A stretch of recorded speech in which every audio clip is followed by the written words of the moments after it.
En este momento tenemos más de 10 millones de hondureñas y hondureños, de los cuales casi el 50% de la población son personas menores de 18 años de edad y más del 70% son personas menores de 30 años de edad. Estamos en un país que históricamente y particularmente en los últimos años hemos estado viviendo en un contexto económico, político, social, cultural, religioso, de medios de comunicación, en un permanente conflicto, en una crisis. Y esta crisis es debido a la profundización de la corrupción, la impunidad como una política de Estado, la profundización del crimen organizado, del narcotráfico, de las maras y las pandillas, pero sobre todo de la profundización de un modelo económico neoliberal que ha traído como consecuencia, hoy en día somos el país más desigual de América Latina y dentro de los 6 países más desiguales del mundo. Hasta el momento de la pandemia teníamos, según la Comisión Económica para América Latina, un 67% de la población viviendo en condiciones de pobreza y más del 40% viviendo en condiciones de pobreza extrema y exclusión social. En el marco de la pandemia esto se incrementó 8 puntos y llegamos a un 75% de pobreza en Honduras. Cuando pensamos en un 75% de pobreza, de miseria y de exclusión, podemos también concluir cuál es una de las principales razones por las cuales la población hondureña abandona nuestro territorio nacional. Y para eso quiero mencionarles a ustedes algunos de los principales problemas que hemos venido enfrentando y por supuesto la educación no es la excepción, siendo que es uno de los derechos fundamentales más importantes que todo Estado debe de garantizar a su población. Para el 2020, Honduras junto a Guatemala eran los países en Centroamérica peor calificados en estudios sobre niveles educativos, sobre todo una alta deficiencia en, en prebásicas, que es tan importante. Altos niveles de exclusión en educación prebásica y media. Esto trae un enorme rezago y la inversión en educación respecto al Producto Interno Bruto siempre ha estado en constante descenso. Y la tendencia, por supuesto, es esa, o sea, es la baja en el producto, según el Producto Interno Bruto. Y la falta de inversión en este momento, hemos tenido en el caso de Honduras en los últimos 12 años, que para todos ha sido conocido lo que hemos venido llamando la instalación de una narcodictadura que no logró invertir en infraestructura educativa y esto trajo un deterioro, perdón, en casi todos los centros educativos a nivel nacional. Sumado a ello, fueron utilizados como albergues en diferentes desastres naturales, particularmente en los últimos desastres que tienen que ver con el huracán y la tormenta tropical ETA e Iota. Y en este momento se está invirtiendo recursos para poder recuperar esa infraestructura educativa, pero también tenemos una debilidad o deficiencia, por lo menos, de acceso a textos, libros de texto para acceso a los estudiantes. Acá nosotros podemos ver, por ejemplo, que tenemos en este momento una tasa de analfabetismo que según el Instituto Nacional de Estadísticas en el 2023 andaba en un 12.9%.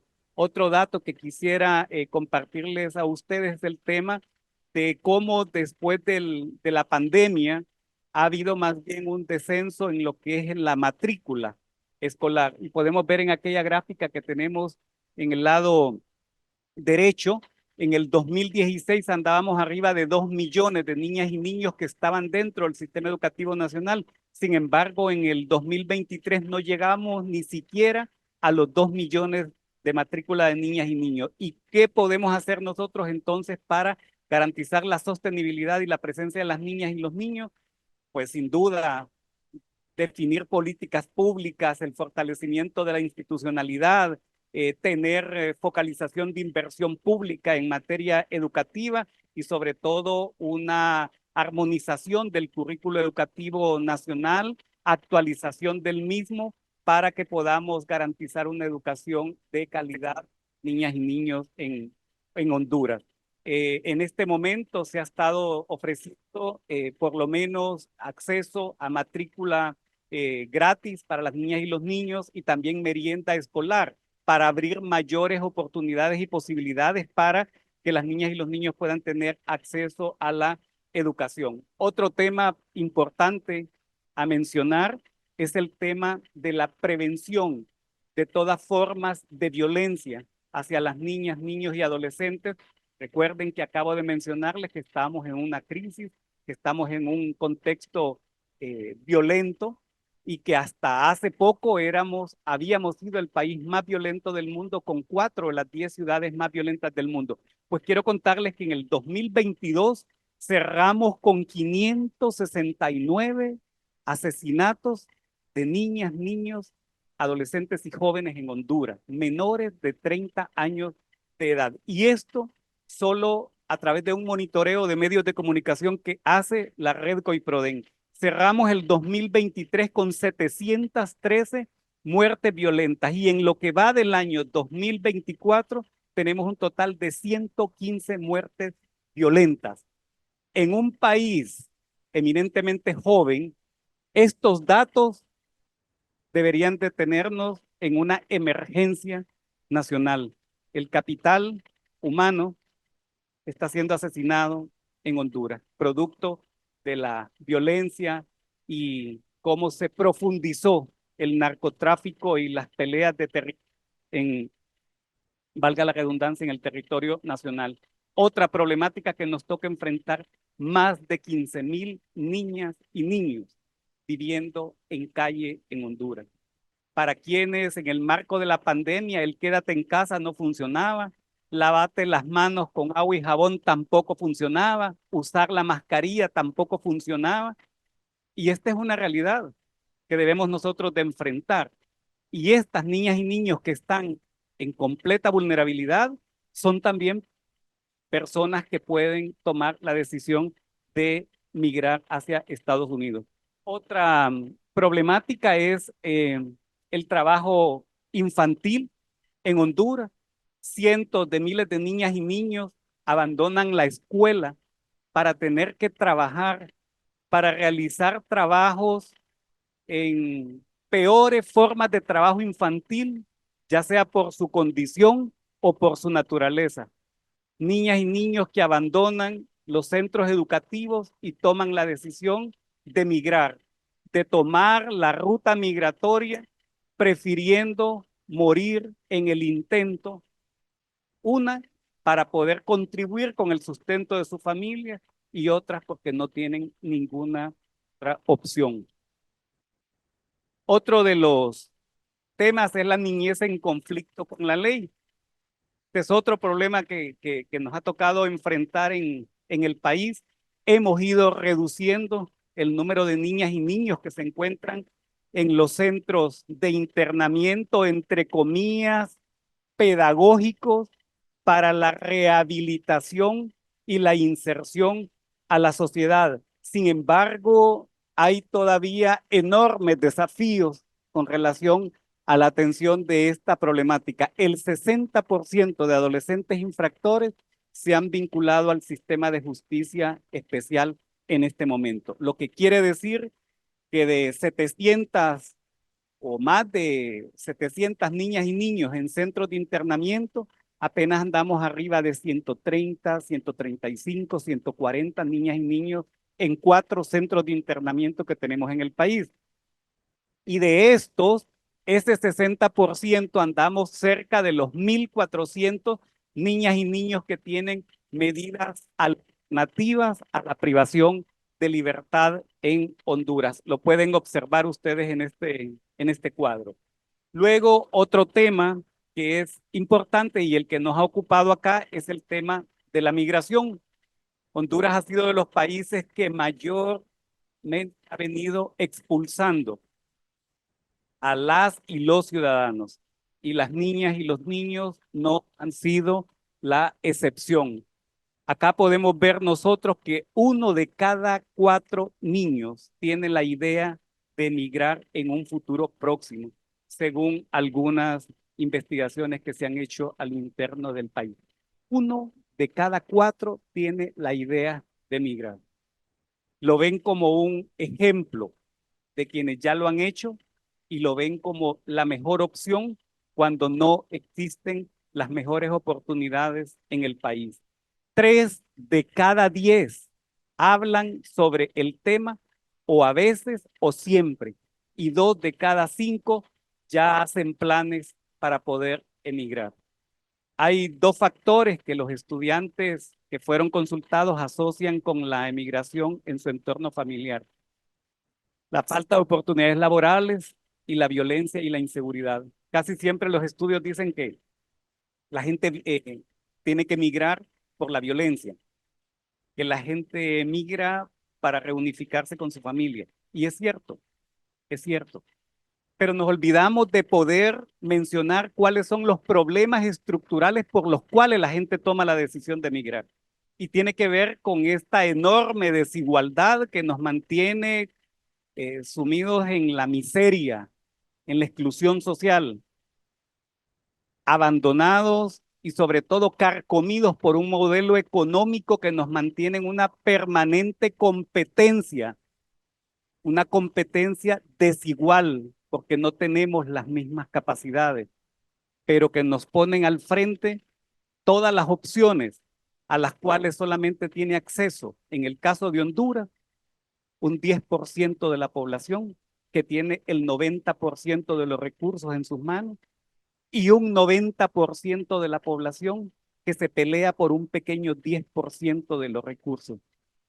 Entonces es una competencia desleal, un modelo económico que cada día vuelve mucho más ricos a los ricos, pero más pobres y miserables a los que menos tienen.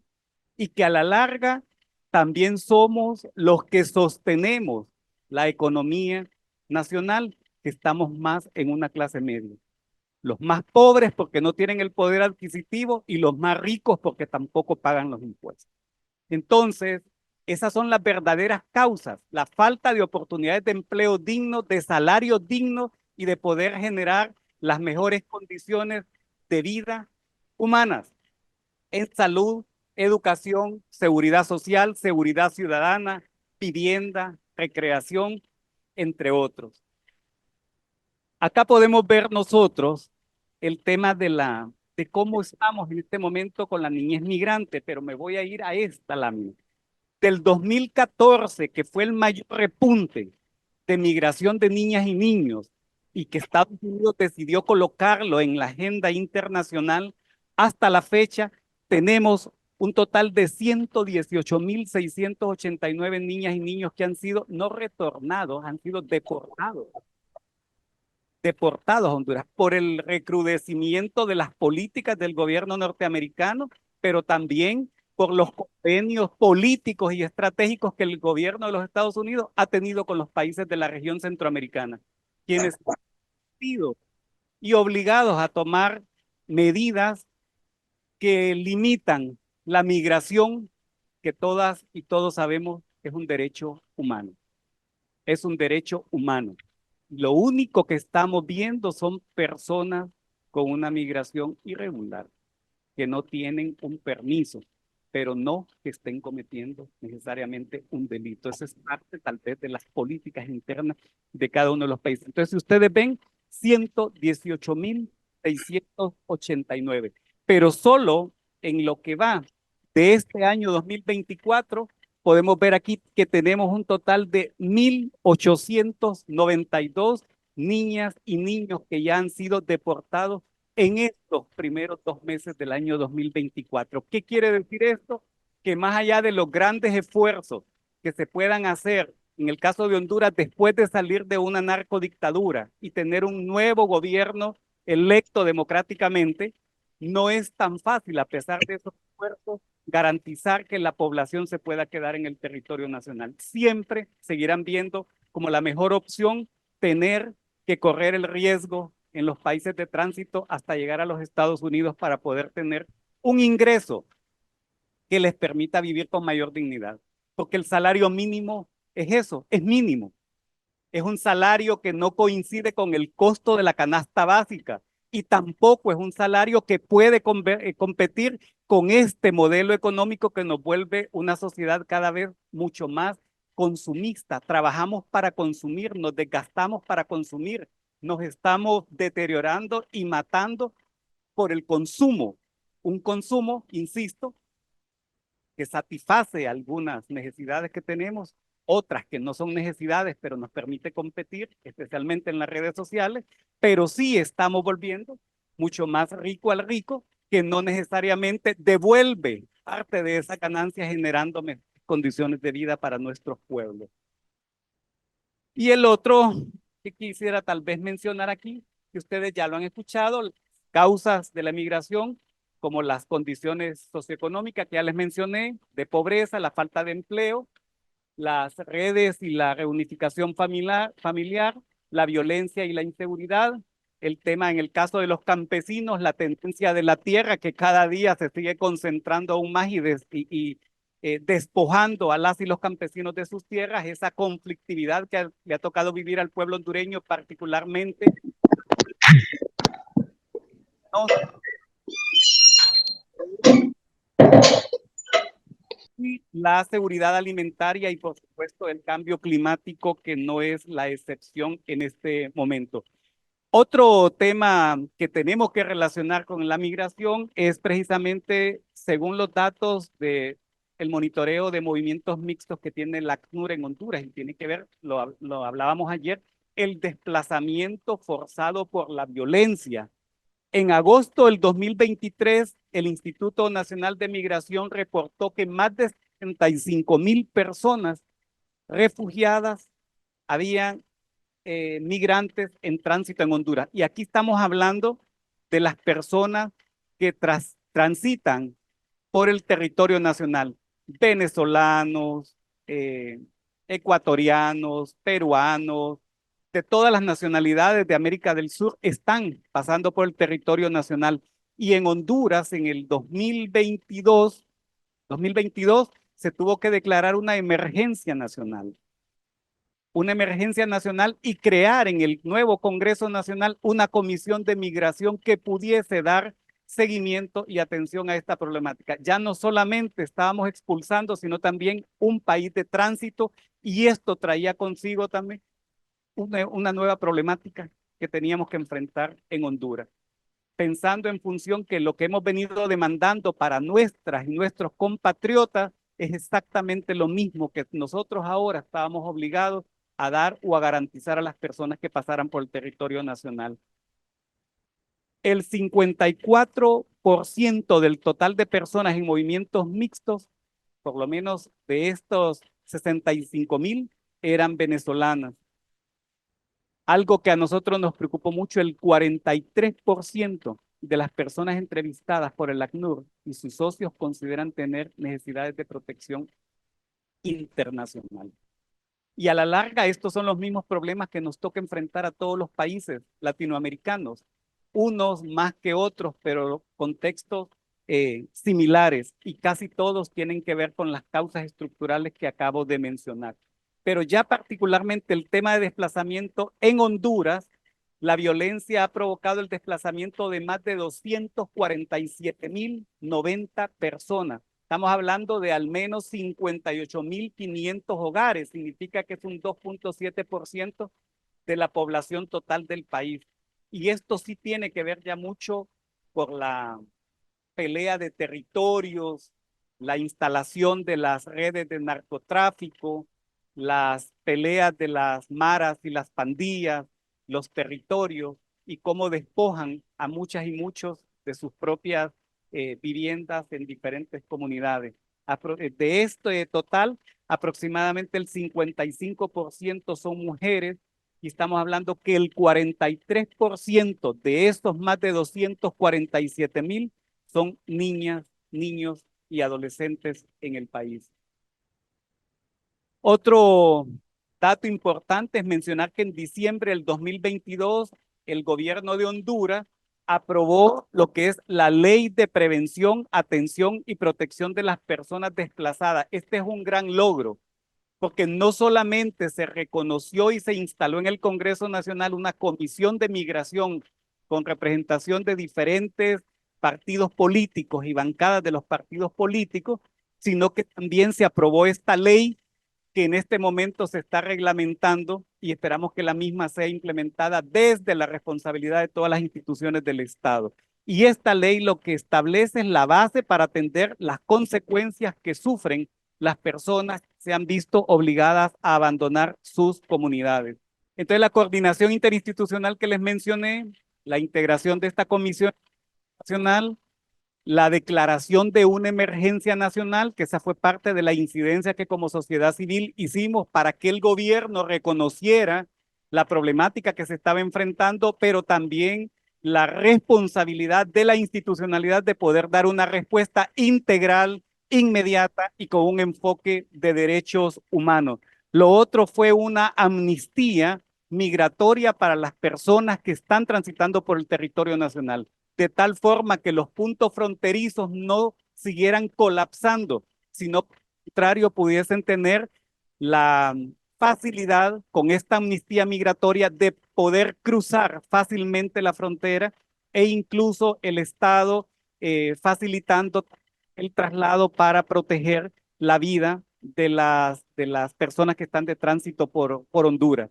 Eso en un acto de reciprocidad, diríamos nosotros, porque es lo que esperaríamos que hagan los países de tránsito con nuestros compatriotas que han tomado la decisión de migrar y a los cuales el Estado no tiene, eh, constitucionalmente no puede limitarle el derecho a tener que salir del territorio y poder cruzar cualquier otra frontera. Entonces, en ese sentido, se trata por lo menos de dar protección integral no solo a nuestros compatriotas, sino también a los que cruzan el territorio.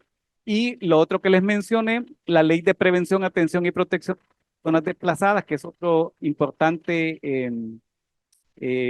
avance que tenemos, y la creación de centros de atención al migrante, oración de recursos humanos y logísticos para atender a los migrantes en tránsito. Esto ha sido importante.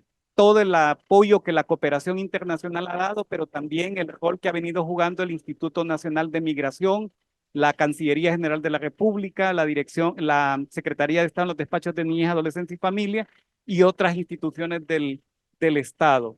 Otro de los temas importantes es logramos la aprobación de un protocolo binacional entre Honduras y Guatemala. Lo firmamos el año recién pasado, a finales del año, y este protocolo nos permite que las instituciones del Estado puedan asumir una mayor responsabilidad, pero sobre todo que puedan tener una ruta de derivación de los casos para poder ofrecer esa protección integral a las niñas y niños, el acompañamiento y el fortalecimiento a los consejos de garantías de derechos de niñez, que también es importante, se está fortaleciendo y se está llegando a casi todos los 298 municipios del país, la formación que se está dando a los prestadores de servicio en la frontera, particularmente a la policía de frontera, sobre lo que es el protocolo nacional de atención también a la niñez migrante.